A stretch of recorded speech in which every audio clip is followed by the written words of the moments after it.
Oke, Bismillahirrahmanirrahim.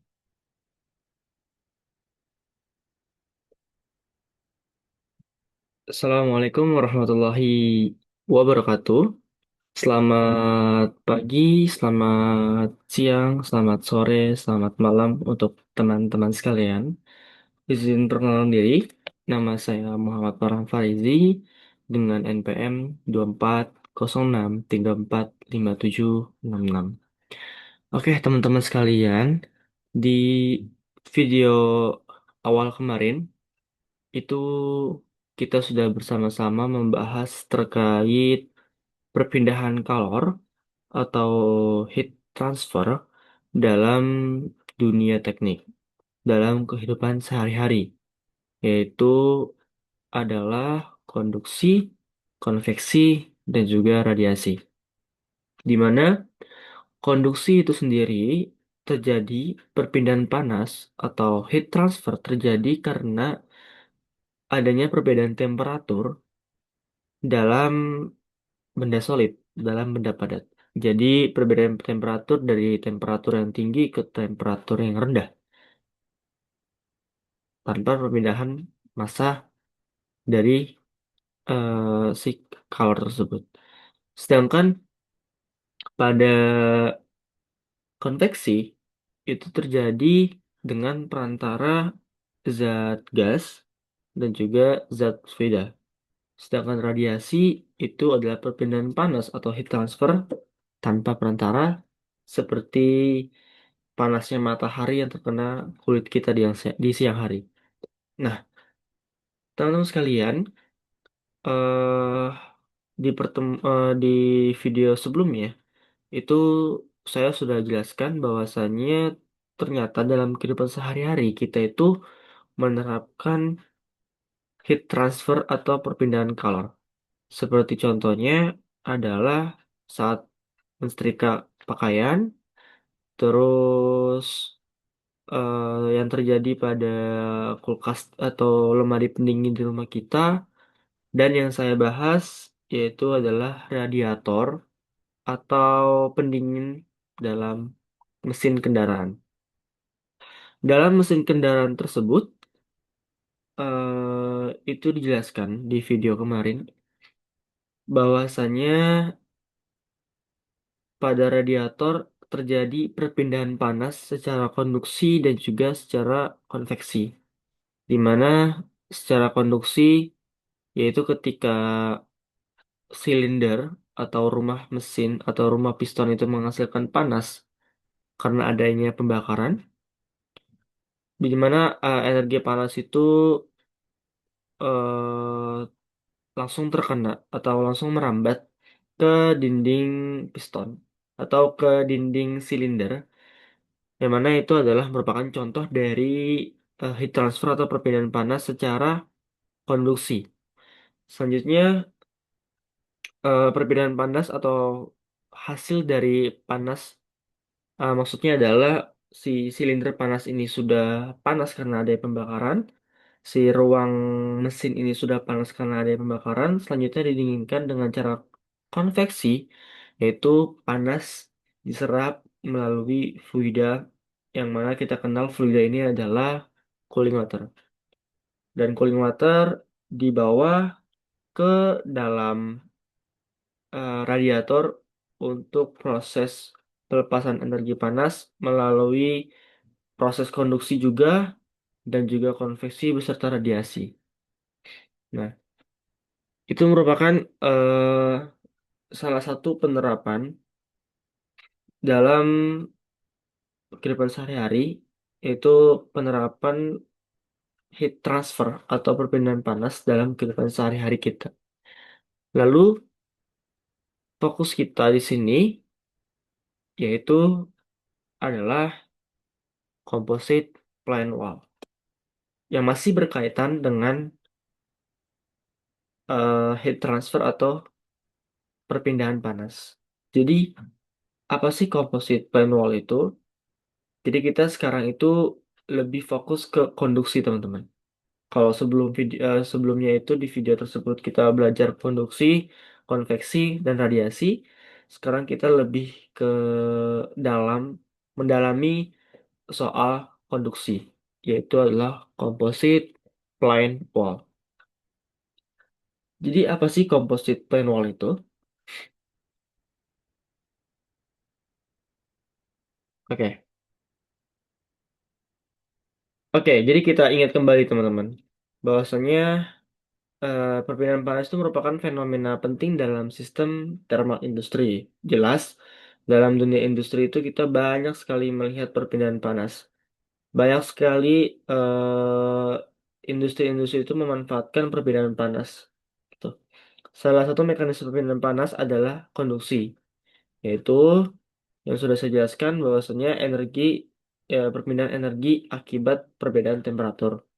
Selanjutnya, perpindahan panas merupakan fenomena fundamental yang sangat penting dalam berbagai sistem thermal industri. Hampir seluruh proses industri yang melibatkan energi, seperti pembangkitan listrik, pengolahan bahan bakar, proses kimia, hingga sistem pendinginan, tidak terlepas dari mekanisme perpindahan panas. Nah, pengendalian perpindahan panas yang baik sangat berpengaruh terhadap efisiensi energi, keselamatan operasi, serta umur pakai peralatan-peralatan yang ada di sektor industri. Nah, pengendalian perpindahan panas yang baik sangat berpengaruh. Oke, sorry. Oleh karena itu, pemahaman mengenai mekanisme dan analisis perpindahan panas menjadi hal yang sangat krusial atau fundamental dalam bidang teknik mesin dan juga teknik energi.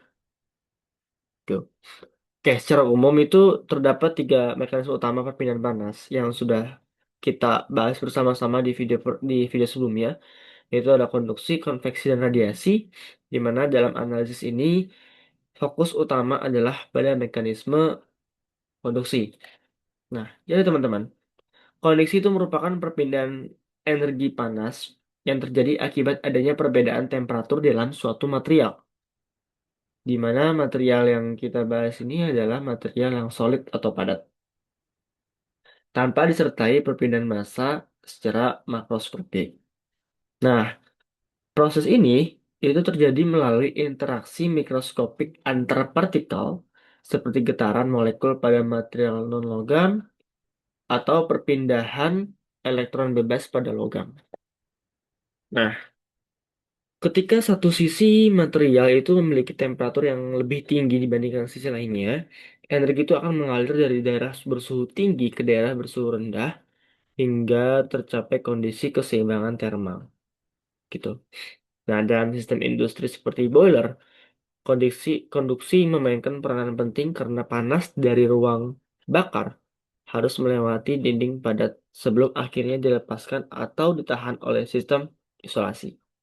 Oleh sebab itu, analisis konduksi pada dinding menjadi langkah awal yang penting dalam memahami dan merancang sistem termal yang efisien dan juga aman. Ini kita review kembali video awal, teman-teman.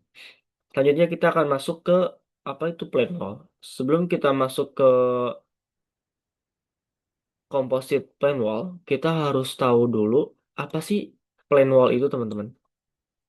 Jadi, plane wall itu adalah model dinding datar yang digunakan dalam analisis perpindahan panas secara konduksi. Nah, model ini tuh banyak digunakan dalam kajian teknik karena bentuknya itu sederhana, namun mampu merepresentasikan sistem nyata dengan cukup baik. Nah, adapun karakteristik utama dari plane wall itu adalah sebagai berikut. Nah, jadi karakteristik dari plane wall itu ada apa aja sih? Jadi yang pertama, plane wall itu memiliki geometri datar dengan ketebalan tertentu dan luas penampang yang konstan. Yang kedua, perpindahan panas itu diasumsikan terjadi hanya dalam satu arah, yaitu tegak lurus terhadap permukaan dinding atau disebut juga dengan one dimensional. Ketiga, analisis umumnya dilakukan dalam kondisi steady state sehingga distribusi temperatur tidak berubah terhadap waktu. Keempat, tidak terdapat pembangkitan panas di dalam material sehingga persamaan konduksi menjadi lebih sederhana. Dan yang terakhir, distribusi temperatur di dalam dinding bersifat linear apabila sifat thermal itu materialnya konstan. Nah, pada kondisi steady state tanpa pembangkitan panas, laju perpindahan panas melalui plane wall dapat dihitung menggunakan hukum Fourier, yaitu di mana Q itu adalah calor, terus sama dengan K itu konduktivitas, dan A itu adalah luas dari penampang. Bukan luas penampang. Maksudnya adalah iya luas luas luas dari ketebalan, luas penampang itu. Terus T1 dan T2 itu adalah temperatur, dan L itu adalah jarak antara material satu dan material lainnya gitu. Nanti kita akan bahas lebih lanjut di latihan soal. Oke. Model plan wall ini menjadi dasar dalam pengembangan analisis yang lebih kompleks, seperti composite plan wall pada dinding boiler, di mana terdiri dari beberapa lapisan material dengan sifat thermal yang berbeda. Nah, jadi di dalam plan wall itu ada yang namanya composite plan wall, teman-teman. Jadi apa sih composite plan wall? Pada sistem nyata seperti boiler, dinding tidak hanya terdiri dari satu jenis material, melainkan tersusun atas beberapa lapisan dengan fungsi yang berbeda. Nah, hal ini dilakukan karena setiap lapisan itu memiliki peran spesifik dalam mendukung kinerja sistem. Lapisan bagian dalam umumnya itu berfungsi sebagai penahan struktur dan juga tekanan, sehingga harus memiliki kekuatan mekanik yang baik. Lapisan berikutnya dirancang untuk mampu menahan temperatur tinggi dari proses pembakaran. Nah, sedangkan lapisan yang terluar biasanya berfungsi sebagai insulasi untuk mengurangi kehilangan panas ke lingkungan. Nah, kombinasi beberapa material dengan sifat thermal dan mekanik yang berbeda, yaitu bertujuan untuk meningkatkan ketahanan struktur, ketahanan terhadap temperatur tinggi, serta efisiensi energi sistem secara keseluruhan. Dinding berlapis seperti ini dalam analisis perbedaan panas disebut juga dengan sebagai composite plane wall, karena terdiri dari beberapa lapisan material datar yang mengalami perbedaan panas secara konduksi satu dimensi. Jadi kata kuncinya adalah bahwasanya composite plane wall itu adalah terdiri dari beberapa lapis, teman-teman. Bisa 3 lapis, 4 lapis, atau beberapa lapis. Yang mau saya bahas di sini adalah plane wall, composite plane wall pada boiler yang terdiri dari 3 lapis. Oke, lanjut. Kita di sini punya contoh soal. Oke, jadi contoh soalnya itu adalah sebuah dinding boiler dimodelkan sebagai composite plane wall yang terdiri dari 3 lapisan material yang tersusun secara seri, yaitu baja karbon, refractory lining, dan insulasi thermal. Nah, lapisan baja karbon memiliki ketebalan 0,02 meter. Oke, maaf sebelumnya. Jadi, di boiler yang akan saya bahas ini, composite plane wall. Kenapa composite plane wall? Yaitu tadi adalah karena ada tiga atau ada eh, beberapa lapis material. Di mana di sini contoh soalnya adalah ada 3 lapis material, yaitu ada karbon, refractory lining, dan juga insulasi thermal. Nah, lapisan baja karbon memiliki ketebalan 0,02 meter dengan konduktivitas thermal 45 watt per meter Kelvin. Di sebelahnya terdapat lapisan refractory lining dengan ketebalan 0,10 meter dan konduktivitas thermal 1,5 watt per meter Kelvin. Lapisan terluar adalah insulasi thermal dengan ketebalan 0,08 meter dan konduktivitas thermal 0,2 watt per meter Kelvin. Nah, suhu sisi dalam boiler itu adalah 500 derajat Celcius, sedangkan suhu permukaan luar dinding itu adalah 40 derajat Celcius, atau suhu permukaan luar dinding berarti di luar ya, itu 40 derajat Celcius. Nah, luas permukaan dinding adalah 1 meter persegi. dengan mengasumsikan perpindahan panas satu dimensi, kondisi tunak atau steady state, serta tidak terdapat pembangkitan panas di dalam material. Tentukan resistensi termal masing-masing lapisan dan resistensi total. Selanjutnya, hitung laju perpindahan panas yang melewati bidang serta besar heat flux yang terjadi. Nah, oke, sekarang kita bahas. Jadi ini adalah pengerjaan yang sudah saya kerjakan. Begitu juga dengan grafik dan juga dengan grafik itu. Nah, di sini bisa kita lihat teman-teman bahwasanya untuk mencari flux ya, untuk mencari heat flux itu ada rumus Q per A. Q itu kalor dan A itu adalah luas. Di mana di sini ada delta T atau itu adalah perbedaan panas per L1 per K1 atau konduktivitas termal dikali A tambah L2 per K2 dikali A ditambah L3 per K3 dikali A.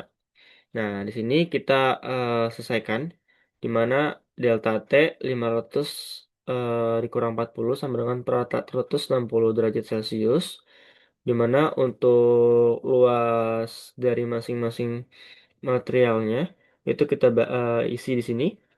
Kita jawab sini mendapatkan L1 per K1 dikali A 0,000444, begitu juga L2 L3 mendapatkan 0,0667 dan 0,4.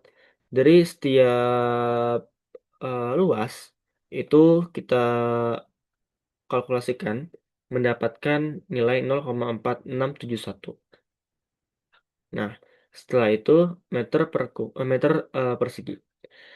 Setelah itu kita masukkan ke rumus Q per A atau kalor per A, di mana kalornya itu 460 derajat Celcius dan A itu luasnya itu adalah 0,4671 meter persegi. Kita kalkulasikan dan mendapatkan hasil sebesar 985 watt per meter persegi. Nah, di sini juga kita membuat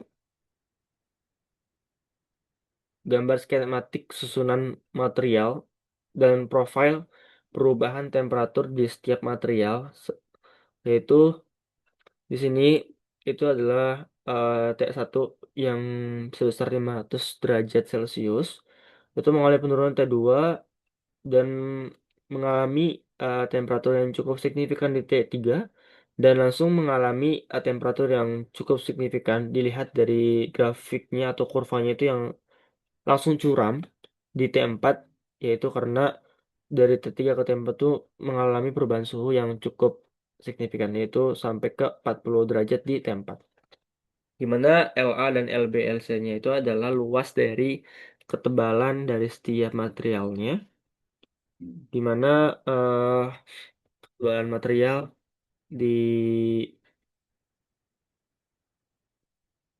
ketebalan di material baja karbon itu 0,02 meter, refraktor lining itu 0,10 meter, dan juga insulasi thermal 0,08. Dan di sini ada yang namanya, sebentar, di sini ada yang namanya resistensi thermal. Jadi di sini kita juga gambar resistensi thermal, ada di bawahnya ada resistensi thermal. Nah, selanjutnya, karena di soal itu kita disuruh mencari resistensi thermal, terus juga resistensi total dan juga laju perpindahan panas. Jadi sini kita jawab. Untuk resistensi thermal yaitu ada rumusnya ada R sama dengan L per K dikali A. Di mana baja karbon kita mendapatkan resistensi thermal itu 0,000444 itu K per W. Refraktor Learning 0,0667 K per W, insulasi thermal itu 0,4 K per W. Dengan Resistensi total itu 0,4671 K per W. Terus kita disuruh cari juga laju perpindahan panas dengan rumus Q sama dengan T1 min T4 atau delta T dibagi R total. Kita substitusi hasil yang sudah kita dapat sebelumnya. Kita mendapatkan nilai Q sebesar 985 watt. Oke, jadi kesimpulan apa yang kita dapat? Kesimpulan yang kita dapat adalah pada dinding boiler dengan suhu sisi dalam 500 derajat Celcius dan sisi luar 40 derajat Celcius, serta asumsi perpindahan panas satu dimensi, kondisi tunak, dan tanpa pembangkitan panas, maka distribusi temperatur di sepanjang ketebalan dinding bersifat linear pada setiap lapisan, karena sistem terdiri dari beberapa material dengan konduktivitas termal berbeda. Kemiringan grafik temperatur atau gradien suhu tidak sama di setiap lapisannya. Yang terbukti tadi ada yang lebih curam. Lapisan dengan konduktivitas termal tinggi, seperti baja karbon, mengalami penurunan temperatur yang sangat kecil, sehingga grafiknya hampir datar. Sebaliknya, lapisan dengan konduktivitas rendah, seperti insulasi, mengalami penurunan temperatur paling besar, sehingga grafiknya paling curam. Nah, secara fisik dapat disimpulkan bahwa panas mengalir dari sisi bersuhu tinggi 500 menuju sisi bersuhu rendah 40 derajat. Penurunan temperatur terbesar terjadi pada material dengan resistensi termal terbesar. Distribusi temperatur berbentuk garis lurus bertingkat atau pitchwise linear, bukan kurva, karena tidak ada pembangkitan panas di dalam dinding. Dengan demikian, lapisan insulin memegang peran dominan dalam menghambat laju perpindahan panas dari boiler ke lingkungan. Sekian, saya Farhan. Mohon maaf apabila ada kekurangan atau mungkin ada kesalahan dalam penyampaiannya. Assalamualaikum warahmatullahi wabarakatuh.